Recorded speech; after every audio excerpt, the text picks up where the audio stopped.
সচিবালয়ে যখন জয় বাংলা স্লোগান হচ্ছে, তারা সরকারের যে অর্থনৈতিক কার্যক্রম ব্যাহত করার প্রচেষ্টা চালাচ্ছে।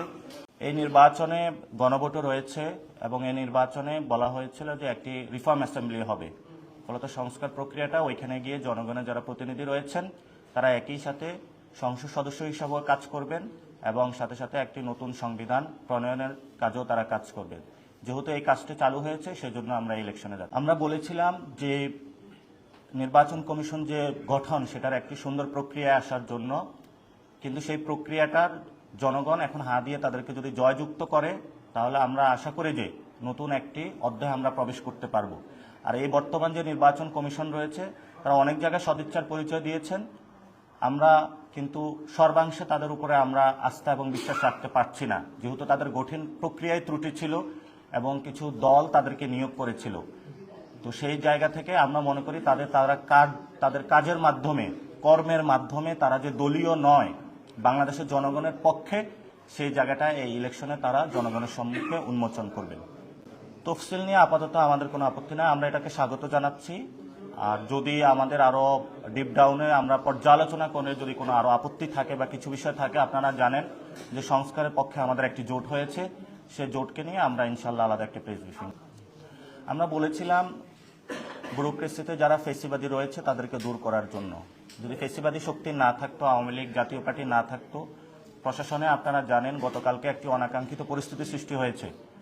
প্রশাসনে সেখানে হলো জয় বাংলা স্লোগান হয়েছে এবং সরকারের যে প্রাণকেন্দ্র রয়েছে সচিবালয়ে যখন জয় বাংলা স্লোগান হচ্ছে, তারা সরকারের যে অর্থনৈতিক কার্যক্রম ব্যাহত করার প্রচেষ্টা চালাচ্ছে। আমরা মনে করি তারা আগামী ইলেকশনও সক্রিয় হবে, সেই জন্য তাদেরকে বাদ দিয়ে যদি লটারি করা হতো সেটাতে আমাদের আপত্তি থাকতো না। এজন্য হলো প্রশাসন আওয়ামী মুক্ত করতে হবে সরকারকে, তারপরে তারা যদি লটারি অথবা নিউট্রাল একটা সিস্টেমে যায়। এখন তো সোর্সের মধ্যে ভূত রয়েছে, তো ফলত আপনি ভূত রেখে যদি সেটাকে যতই আপনি উল্টানোর ব্যবস্থা করেন না কেন, ভূত তো মাঝে মধ্যেই হলো সেই পক্ষে কাজ করার জন্য প্রচেষ্টা চালান। আমরা লেভেল প্লেইং ফিল্ড কোনো স্পেসিফিক বিষয় না, এগুলো অনেকগুলো বিষয়ের সমষ্টি। সেই সমষ্টিগত বিষয় জায়গা থেকে আমরা নাগরিক কমিটি থেকে বলেছিলাম যে ইসি সংস্কার করতে হবে এবং সংস্কার একটি প্রক্রিয়ার মধ্যে দিয়ে যেতে হবে। প্রশাসন দলীয়করণ মুক্ত করতে হবে, প্রশাসনে আওয়ামী মুক্ত করতে হবে, প্রশাসনের যাতে ফেসিবাদী কোনো শক্তি বিরাজ না করতে পারে সেই ব্যবস্থাগুলোর আমরা দাবি জানিয়ে এসেছিলাম। সরকার সেই বিষয়ে কিছুটা কাজ করেছে, কিন্তু সম্পূর্ণ অংশে যে সরকার সফল হয়েছে সে জায়গায় আমরা বলতে পারি না। তারপরেও যেহেতু আমরা একটি গণতান্ত্রিক ধারার লড়াইয়ে রয়েছি, আমরা গণতান্ত্রিক প্রক্রিয়ায় যেতে চাই। সরকারের সামনে এখনো আশা রাখি নির্বাচনের আগে, এবং আজকে নির্বাচনের তারিখ ঘোষণা হয়েছে, সরকার প্রশাসন থেকে এই ধরনের ফেসিবাদী যে শক্তিগুলো রয়েছে সেগুলোকে দূর করে বাংলাদেশকে একটি সুন্দর নির্বাচন উপহার দিবে। প্রশ্ন এসেছে আমাদের সহযোদ্ধাদের অনেকেই সংগঠক যারা নমিনেশন পেয়েছেন কিনা।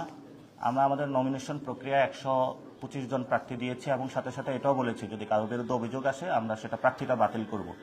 ফলত আমরা তো যেহেতু কোনো গোয়েন্দা সংস্থা না, আমাদের অনেক ক্ষেত্রে ভুল ত্রুটি থাকতে পারে, কিন্তু জনগণের সামনে আমরা ছেড়েছি। তারা যদি আমাদেরকে লিখিত দেয় তাহলে আমরা সেটা প্রার্থী বাতিল করব এবং আমরা গণ অভ্যুত্থানে যারা স্পিরিট ধারণ করে তাদেরকে নিয়ে আসার চেষ্টা করব। যেখানে কোনো সংগঠক পান না, আমরা পরবর্তী যে ধাপ রয়েছে সেখানে প্রক্রিয়াগত আলোচনায় তাদেরকে অংশগ্রহণ করাবো।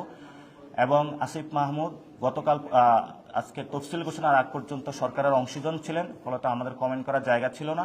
আমরা চাই সকল আমাদের যারা সহযোদ্ধা রয়েছে, যারা বিপ্লবী স্পিরিট ধারণ করে সংস্কারের পক্ষে, এনসিপির পক্ষে এসে কাজ করুক, সেটা আমরা তাদেরকে আবেদন রাখবো। তবে ব্যক্তি জায়গায় সবার স্বাধীনতা রয়েছে, আমরা স্বাধীনতার জায়গাটাও খর্ব করব না। আর গতকালকে আমি মাহফুজ আলমকে নিয়ে একটা স্ট্যাটাস দিয়েছিলাম, একটা আমাদের দীর্ঘকালীন লড়াই রয়েছে যে আমরা এখানে একটা কালচারাল সিভিলাইজড সোসাইটি করতে চাই, এটা আমরা ক্যাম্পাস থেকেও কাজ করছি। সো আমাদের এই কাজটা যাতে বন্ধ না হয় এবং সামনেও আমরা এই কাজটা এগিয়ে নিতে চাই, সেই জায়গাটায় আমি ইঙ্গিত করেছিলাম। আমরা মনে করি ভারতীয় হিন্দুত্ববাদের সামনে দাঁড়িয়ে যে আমরা একটি সুন্দর বাংলার স্বপ্ন দেখি, সেই সুন্দর বাংলাটা এখনো প্রতিষ্ঠিত হয়নি। সুন্দর বাংলা যদি আমরা প্রতিষ্ঠিত না করতে পারি তাহলে বাংলাদেশ রাষ্ট্রের যে অস্তিত্ব সেটাও ব্যাহত হওয়ার একটি আয়োজন চলছে। এবং আপনারা দেখেছিলেন যে পশ্চিমবঙ্গের মমতা মুখার্জি উনি বলছিলেন যে তাকে বাংলাদেশি বলে ট্রিট করা হচ্ছে। সো আমরা এখানে যারা বাঙালি রয়েছেন, আমাদের মুসলমান রয়েছেন, সিটিজেন রয়েছেন, আমরা সকলের অধিকারগুলো নিশ্চিত করতে চাই। আমরা যেমন আমাদের এই ভূখণ্ডের মানুষের অধিকার নিশ্চিত করতে চাই, তেমনি বিশ্বের যেখানে মানুষ নিপীড়িত নির্যাতিত সেখানের মানুষের অধিকারগুলো নিশ্চিত করতে চাই। এই লক্ষ্যই ছিল আমাদের মুক্তিযুদ্ধের অন্যতম লক্ষ্য।